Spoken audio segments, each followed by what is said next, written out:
Tudi v Novem mestu poznamo zgodbe o uspehu, Rome, ki že dolgo in uspešno delajo na svojem področju.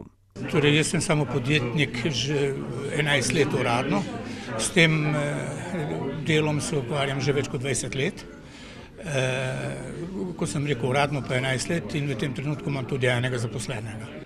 Težave pri zaposlovanju Romov so na obeh straneh. Romi so ponavadi premalo izobraženi, delodajalci pa do njih pogosto diskriminatorni. Predtem sem bil tudi zaposlen na kakšni firmi, na kakšnem podjetju. Jaz moram reči, da so bili predsodki, so bili stereotipi, je diskriminacija, pa vendarle moram reči, da ni tolikšna, da ne bi Rom mogel vztrajati in delati tam, kjer dobi službo. Ugotavljamo, da je za razliko od drugih držav majčkeno bolj izrazito to, da Romi sploh ne pridejo do zaposlitve, medtem ko se v drugih državah ukvarjajo tudi s tem, kako je z odnosi na delovnem mestu, ko se Rom zaposli.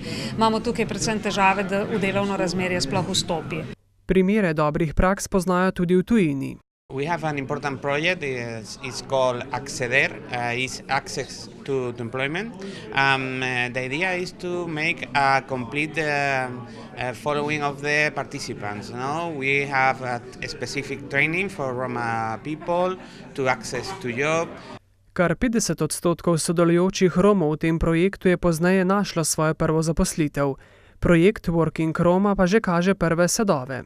Kar želimo s projektom doseči je, da zberemo dobre prakse iz vseh držav članic tega projekta in iz tega naredimo nek nabor uporabnih metod, orodij, ki bodo lahko služila vsem, ki se ukvarjajo z zaposlovanjem Romov, samim Romom, delodajalcem, tistim, ki snujejo politike.